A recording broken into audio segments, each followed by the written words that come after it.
গল্পের শুরুতেই আমরা একটা গাড়িতে হিয়ান আর রাহুল নামের দুজনকে দেখতে পাই, যারা একটা কোম্পানিতে চাকরি করে। আজকে তারা একটা পার্সেল ডেলিভারি করতে যাচ্ছে, আর আজকের পার্সেলটা ডেলিভারি করতে হবে শহরের একটা পুলিশ স্টেশনে। কাজটা অনেক ঝুঁকিপূর্ণ, তাই হিয়ান রাহুলকে বলে সে যেন কাজটা সাবধানে করে। এরপর রাহুল পার্সেলটা নিয়ে স্টেশনের ভেতরে যায়, আর হিয়ান বাইরে দাঁড়িয়ে অপেক্ষা করতে থাকে। রাহুল লিফটে উপরে ওঠার সময় দুজন পুলিশ ঠাট্টা করে তাকে বলে এই পার্সেল তো ড্যামেজও হতে পারে, কিন্তু রাহুল তাদের বলে আমার কাজ শুধু পার্সেল ডেলিভারি করা, এর ভেতরে কি আছে সে সম্পর্কে আমার কোনো ধারণা নেই। এরপর রাহুল একটা ফ্লোরে এসে লিফট থেকে নেমে যায়, আর পুলিশ দুজন উপরে ফ্লোরে চলে যায়। আর সেখানে এমন একজন সাক্ষীকে রাখা হয়েছিল যার সাক্ষীর জন্য অনেক বড় একজন গ্যাংস্টারের সাজা হবে, আর এই পুলিশদের মূলত ওই সাক্ষীর সিকিউরিটির জন্যই আনা হয়েছে। কিন্তু হঠাৎ সেই ফ্লোরে রাহুল চলে আসে, তখন কয়েকজন পুলিশ তাকে আটকায় আর বলে এটা রেস্ট্রিক্টেড এরিয়া, তুমি এখানে কেন এসেছো? রাহুল কোনো উত্তর না দিয়ে মনের আনন্দে গান শুনতে থাকে। তখনই হঠাৎ একটা পুলিশ লক্ষ্য করে রাহুলের হাত ওই পার্সেলের ভেতরে ঢোকানো। তারা কিছু বুঝে ওঠার আগেই রাহুল গুলি চালিয়ে দেয়, আর ওই পার্সেলের ভেতর থেকে বন্দুক বের করে একে একে সেখানে থাকা সবাইকে মেরে ফেলে। এরপর সে সেই সাক্ষীর কাছে গিয়ে তাকে হত্যা করে ফেলে। তারা মূলত এখানে এসেছিল ওই সাক্ষীকে মারার জন্য, আর এটাই ছিল তাদের আজকের মিশন। এরপর মিশন শেষ করে রাহুল হিয়ানকে ফোন দিতে দিতে বাইরে বের হয়, আর ঠিক তখনই পেছন থেকে কেউ একজন তাকে আঘাত করে নিচে ফেলে দেয়। রাহুল তখন দেখতে পায় তাকে আঘাত করার লোকটা আর কেউ নয়, তার সাথে আসা হিয়ান। আহত অবস্থায় সেই হিয়ানকে জিজ্ঞাসা করে তুমি কি আমাকে এখন মেরে ফেলবে? উত্তরে হিয়ান বলে হ্যাঁ, মিশন শেষ হতেই তোমাকে মেরে ফেলার অর্ডার দেওয়া হয়েছে, কারণ তুমি অল্প কয়েকদিনে এই কোম্পানির ব্যাপারে অনেক কিছু জেনে গিয়েছো। আসলে আমি কেবলমাত্র অর্ডার ফলো করছি, তাই আমার হাতে এখন আর কোনো কিছুই করার নেই। মারা যাওয়ার আগে রাহুল হিয়ানকে তার একটা শেষ ইচ্ছা পূরণ করতে বলে। সে বলে আমার জমানো কিছু টাকা পয়সা আছে, সেগুলো তুমি আমার মায়ের কাছে দিয়ে দাও। হিয়ান এবার তার কাজ শেষ করে বাইরে বেরিয়ে আসে। গাড়ি চালিয়ে কিছু দূর আসতেই কয়েকজন চোখের পলকেই তার গাড়ির কালারটা চেঞ্জ করে দেয়, যাতে কেউ কোনো কিছু বুঝতেই না পারে। সেখান থেকে বেরিয়ে হিয়ান স্যুট বুট পরে অফিসের উদ্দেশ্যে রওনা দেয়। তাকে দেখে বোঝার কোনো উপায় নেই যে সে কোনো খুন করার কোম্পানিতে চাকরি করে। তার অফিসের নাম NCM কোম্পানি। এখানে সবাই সাধারণ মানুষের অফিসের মতোই কাজ করে। উপর থেকে দেখে কেউ কখনো বুঝতেই পারবে না এই কোম্পানিটার ভেতরে ভয়ঙ্কর সব অপরাধমূলক কাজ করা হয়। এখানে কাজ করার সবাই এক একজন ভয়ঙ্কর খুনি, যারা টাকার বিনিময়ে চুক্তি করে মানুষকে মারে। আর হিয়ান এখানকার সবার সিনিয়র, তাই অফিসের প্রত্যেকেই তাকে সম্মান করে। যাই হোক, এরপর হিয়ান তার কেবিনে যায়, আর সেখানে থাকা একটা হাতুল ঘোরাতেই সেখানে থাকা সিক্রেট দরজা খুলে যায়। হিয়ান সেই দরজা দিয়ে ভেতরে প্রবেশ করে, নিজের বন্দুক জমা দেয়। সেখানে ওই কোম্পানির ম্যানেজার, যার নাম কং, সে তাকে মিশন শেষ করে এখানে আসতে এত দেরি হওয়ার কারণ জিজ্ঞাসা করে। তবে হিয়ান তার কথার কোনো উত্তর না দিয়ে শুধুমাত্র সরি বলে দাঁড়িয়ে থাকে। এবার কং জিজ্ঞাসা করে রাহুল কোথায়? হিয়ান উত্তর দেয় আমি তাকে মেরে মিশন কমপ্লিট করেছি। আসলে হিয়ান অফিসের সিনিয়র হলেও এই ম্যানেজার লোকটা তাকে একদমই সহ্য করতে পারে না। এরপর হিয়ান তার বন্ধু মুসার সাথে দেখা করতে যায়, যে কিনা এই কোম্পানিতে একসময় কাজ করত, তবে এখন সে এসব কাজ থেকে অবসর নিয়েছে। আসলে মুসার কাছ থেকে হিয়ান এসব কাজ শিখেছে। হিয়ান তাকে বলে গতকাল একটা মিশন শেষে রাহুল নামের নতুন ছেলেটাকে মেরে ফেলেছি, কিন্তু মারা যাওয়ার আগে ছেলেটা তার পরিবারের সাহায্য করার জন্য আমার কাছে রিকোয়েস্ট করেছে, তাই আমি ছেলেটার পরিবারকে সাহায্য করতে চাই। এখন তুমি কি বলো? মুসা কিছু সময় চুপ করে থেকে তাকে বলে আসলে কোম্পানির রুলসের বাইরে গিয়ে এ কাজ করা তোমার উচিত হবে না। এদিকে পুলিশ স্টেশনে এত বড় একটা হত্যাকাণ্ড ঘটে যাওয়ায় পুলিশ সিসিটিভির ফুটেজ চেক করে এবং তদন্ত শুরু করে দেয়, আর তদন্তের দায়িত্বে পাওয়া এক গোয়েন্দা হিয়ানকে শনাক্ত করে ফেলে। এদিকে হিয়ান রাহুলের পরিবারের সাথে দেখা করতে যায় এবং রাহুলের রেখে যাওয়া টাকাগুলো দিয়ে বলে কোম্পানির একটা বিশেষ কাজের জন্য আপনার ছেলেকে বিদেশে পাঠানো হয়েছে। আর তখন সে রাহুলের মাকে কোম্পানির একটা ভিজিটিং কার্ড দেয়, যেটা একেবারেই কোম্পানির নিয়মের বাইরে। হিয়ান লক্ষ্য করে রাহুলের পরিবারের আর্থিক অবস্থা খুব একটা ভালো না। আসলে রাহুলের বাবা নেই, একমাত্র রাহুলের ইনকাম দিয়েই তার মা এবং বোনের ভরণ পোষণ চলে। তার উপর আবার বাজে ছেলে মেয়েদের সাথে মিশে রাহুলের বোন বিপথে চলে গেছে, তাই সে তার মায়ের কথা তেমন একটা শোনে না। তারপর রাহুলের মা ক্যাসেটে একটা গান চালায় আর বলে যে এই গানটা আমি ছোটবেলায় গিয়েছিলাম। ঠিক সেই সময় হিয়ানের কাছে গানের গোলাটা বেশ পরিচিত লাগে, আর সে তখন রাহুলের মাকে চিনতে পারে। ছোটবেলায় মিয়ং নামের যে মেয়েটার গান শুনে সে গানের প্রেমে পড়েছিল, আজ এত বছর পর সেই মেয়েটাকে সে সামনাসামনি দেখতে পেল। পরের দিন কোম্পানির বস জো হিয়ানকে ডেকে পাঠায় আর একটা ফাইল দিয়ে বলে কোম্পানির ডিরেক্টর জিন বেশ কিছুদিন ধরে কাজে আসছে না, কারণ তার ওয়াইফ আর ছেলে একটা অ্যাক্সিডেন্টে মারা গেছে, তাই সে আর এই কাজ করতে চায় না। তবে আমাদের কোম্পানির নিয়ম অনুযায়ী রিটায়ারমেন্টের আগে কেউ এই কাজ ছাড়তে পারবে না, তাই যেভাবেই হোক তুমি তাকে আবারও কোম্পানিতে ফিরিয়ে আনার ব্যবস্থা করো। এ এসব শুনে হিয়ানের অনেক খারাপ লাগে, কারণ সে তার অনেক ভালো বন্ধু ছিল। এরপর হিয়াং জিংকে ফলো করতে শুরু করে, আর একটা গলির ভিতর ঢুকতেই পেছন থেকে তার মাথায় পিস্তল ঠেকায়। জিং বুঝে গিয়েছিল কেউ তার পিছু নিয়েছে। সে ভেবেছে হয়তো হিয়ান এখানে তাকে মারতে এসেছে, কারণ রিটায়ারমেন্টের আগে কেউ কোম্পানি ছেড়ে দিলে তাকে মেরে ফেলাই কোম্পানির নিয়ম। তখন হিয়ান তাকে বলে, আমি তোমাকে মারতে আসিনি, বরং কোম্পানি চায় তুমি আবার কাজে জয়েন করো। কিন্তু জিং তার কথা বিশ্বাস করে না, আর পিস্তল দিয়ে সে হিয়ানের মাথায় আঘাত করে সেখান থেকে পালিয়ে যায়। পরের দিন হিয়ান একটা জায়গায় যায় এবং সেখানে তার সাথে রাহুলকে দেখা যায়। অর্থাৎ ওই দিন সে রাহুলকে মারেনি, বরং তাকে একটা দোকানের ভেতরে লুকিয়ে রেখেছে। কিন্তু রাহুল তাকে জিজ্ঞাসা করে, তুমি সেদিন আমাকে মেরে না ফেলে এখানে লুকিয়ে রেখেছিলে কেন? তখন হিয়ান বলে, আমাদের কোম্পানির নিয়ম হলো কাজ শেষে অস্থায়ী কর্মচারীদের মেরে ফেলা হয়, কিন্তু তোমার পরিবারের কথা শুনে আমি তোমাকে মারতে পারিনি, তাই এতদিন তোমাকে লুকিয়ে রেখেছিলাম। যদি কেউ জানতে পারে তুমি এখনো বেঁচে আছো, তাহলে হয়তো আমাদের দুজনকেই মেরে ফেলবে। এরপর রাহুল এবং তার পরিবারকে সাথে নিয়ে হিয়ান সেদিন রাতে বাইরে ডিনার করতে যায়। তারা সবাই অনেক ভালো একটা সময় কাটায়, কিন্তু রাহুলের পরিবার তো আর জানে না সে আসলে এতদিন কোথায় ছিল। এদিকে হিয়ানের ছোটবেলার ক্রাশ মিয়ং এর সাথে আলাদা সময় কাটায়। মিয়ং এরও হিয়ংকে বেশ ভালোই লাগছে। তাদের কথাবার্তা এক পর্যায়ে হঠাৎ হিয়ানের কাছে অফিস থেকে কল আসে, আর তাকে বলে জিং আমাদের কথা অমান্য করেছে, তাই তাকে মেরে ফেলার অর্ডার এসেছে। যেহেতু জিং হিয়ানের ভালো বন্ধু, তবুও তাকে বাধ্য হয়ে এই অর্ডার ফলো করতে হয়। তাই হিয়ান তখনই জিং এর বাসায় যায়। জিং তাকে দেখে বুঝে যায় তাকে উপরে পাঠানোর আদেশ দিয়ে দেওয়া হয়েছে, তাই সে নিজেকে বাঁচানোর সবটুকু চেষ্টা করে। কিন্তু এক পর্যায়ে হিয়ান তাকে কাবু করে ফেলে। মাথায় বন্দুক ঠেকিয়ে হিয়ান তাকে বলে, তুমি চাইলেই এখান থেকে পালাতে পারতে।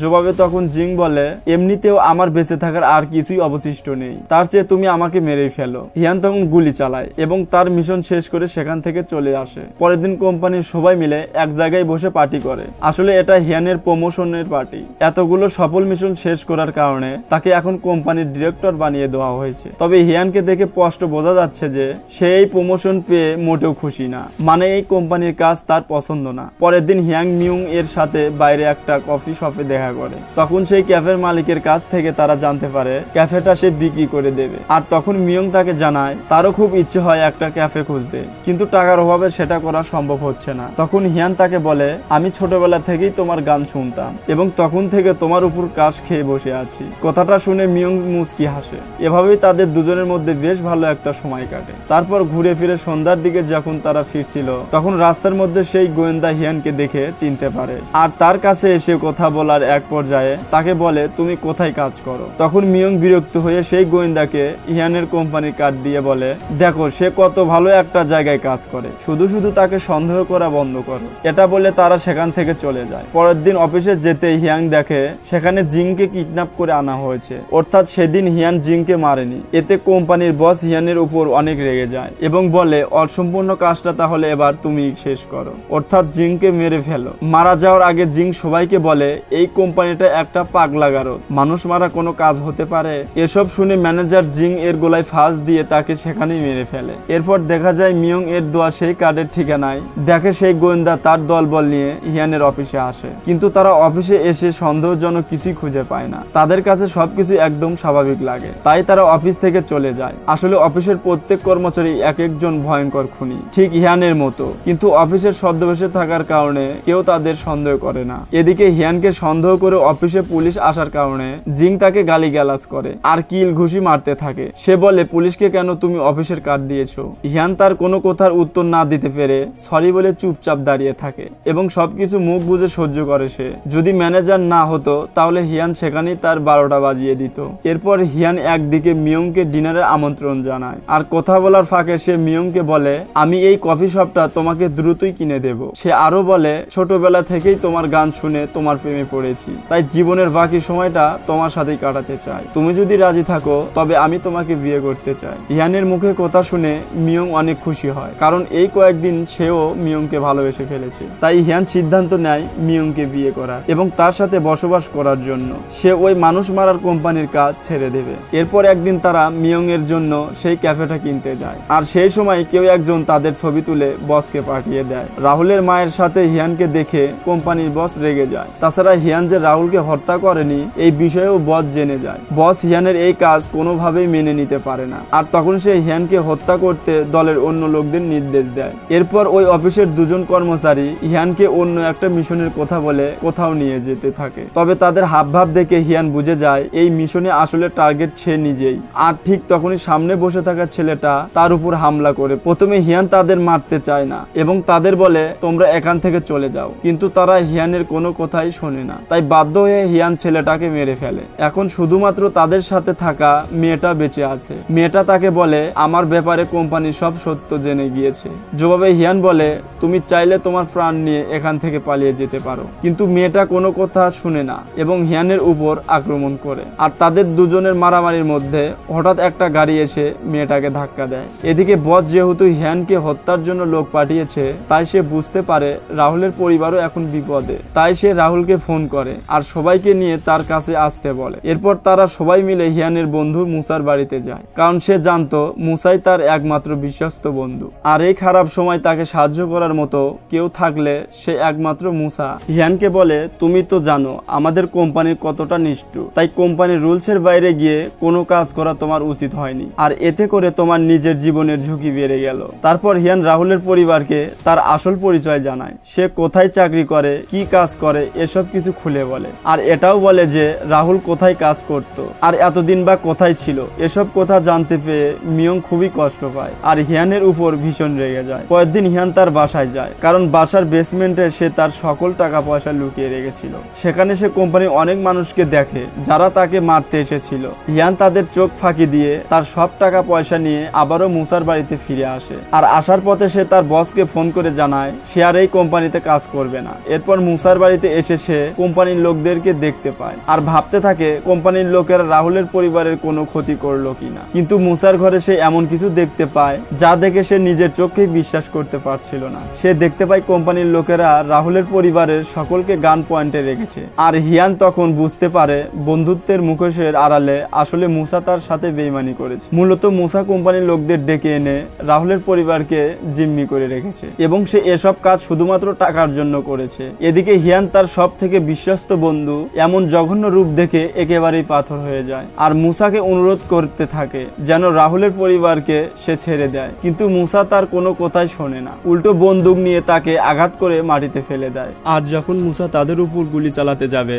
ঠিক তখন কিছু বুঝে ওঠার আগেই হিয়ান কোম্পানির লোকজনের উপর হামলা করে। আর তখন মুসাও গুলি ছোড়া শুরু করে। গোলাগুলির এক পর্যায়ে মুসার ছোড়া একটা গুলি মিয়ং এর বুকে লাগে আর এটা দেখে হিয়ান গুলি করে মুসার বুক ফুটো করে দেয়। এদিকে গুলির আঘাতে মিয়ং মারা যায়। মিয়ং এর মৃত্যুতে হিয়ান খুবই কষ্ট পায় আর তখনই সে এমসিএম কোম্পানি শেষ করে দিতে যায়। পরের দিন বুলেট প্রুফ জ্যাকেট পরে কোম্পানির দিকে রওনা হয় হিয়ান। এরপরে হাতে করে বড় একটা বন্দুক নিয়ে হিয়ান সেই কোম্পানিতে প্রবেশ করে আর রিসেপশন লিস্টের কাছে জানতে চায় ম্যানেজার কোথায়, কিন্তু সে কোনো উত্তর দেয় না। তখন হিয়ান সোজা হাঁটতে শুরু করে, কিন্তু পেছন থেকে সেই রিসেপশন লিস্ট মহিলা হিয়ানের দিকে বন্দুক তাক করে। হিয়ান ইশারায় তাকে বন্দুক নামাতে বলে, কিন্তু সেই মহিলা হিয়ানের কথা না শুনে তার দিকে গুলি চালায়। কিন্তু হিয়ান পাল্টা গুলি করে তাকে মেরে ফেলে আর সে ম্যানেজারকে কোথাও খুঁজে পায় না। তখন অফিসে থাকা অন্য কর্মচারীরা হিয়ানকে মোকাবেলা করার জন্য প্রস্তুতি নিতে বলে, কিন্তু হিয়ান সকল কর্মচারীদেরকে বলে তোমরা যদি মরতে না চাও তবে এখনই অফিস ছেড়ে পালিয়ে যাও। তবে তারা সবাই যেহেতু একই পথের প্রতীক ছিল,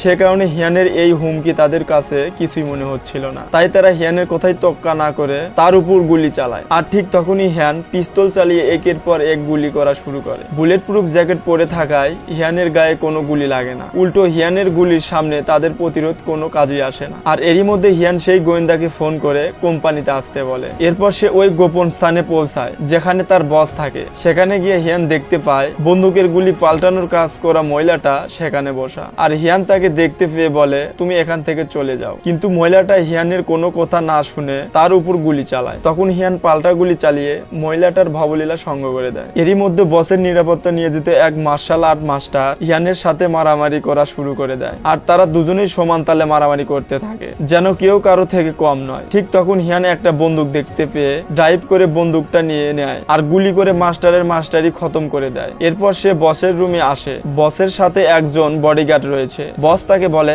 আমি তোমাকে এত কিছু দিয়েছি, আজ তুমি কিনা আমাকে মারার জন্য এসেছো। হিয়ান তখন বসকে বলে তুমি নিজের প্রয়োজনে এতদিন আমাকে ব্যবহার করেছিলে আর প্রয়োজন শেষে আমাকে মেরে ফেলতে তুমি লোক পাঠিয়েছিলে, তোমার কোনো ক্ষমা নেই। এ কথা বলার সাথে সাথে বসের সাথে থাকা লোকটা হিয়ানকে গুলি করে, কিন্তু বুলেট প্রুফ জ্যাকেট পরে থাকায় তার কিছুই হয় না আর সেই লোকটাকেও গুলি করে হিয়ান মেরে ফেলে। এই ফাঁকে বস হিয়ানের দিকে বন্দুক গুছিয়ে গুলি করতে যাবে ঠিক তখনই পেছন থেকে কে যেন বসকে গুলি করে দেয়। ইহান দেখতে পায় তার সামনে পিস্তল হাতে রাহুল দাঁড়িয়ে আছে আর রাহুল বসকে গুলি করে দেয়। আর হিয়ান রাহুলকে বলে তুমি পেছনের রাস্তা দিয়ে এখান থেকে চলে যাও। এমন সময় ম্যানেজার জং এসে ইহানকে আক্রমণ করে আর তাকে গান পয়েন্টে রেখে বলে আমার হাত থেকে তোমাকে কেউ বাঁচাতে পারবে না। কিন্তু হিয়ান সুযোগ মতো জং এর গলায় একটা রশি দিয়ে ফাঁস লাগিয়ে তাকে মেরে বিল্ডিং থেকে তার বডি নিচে ফেলে দেয়। এরপর হিয়ান রাহুলকে বলে তুমি দ্রুত এখান থেকে চলে যাও, কারণ তুমি এখনো অনেক ছোট আর তোমার ভবিষ্যৎ জীবনে এখনো পড়ে রয়েছে। কাজের বাহানায় নিজের জীবনটা নষ্ট করে দিও না, সেই মানুষটাকে সময় দিও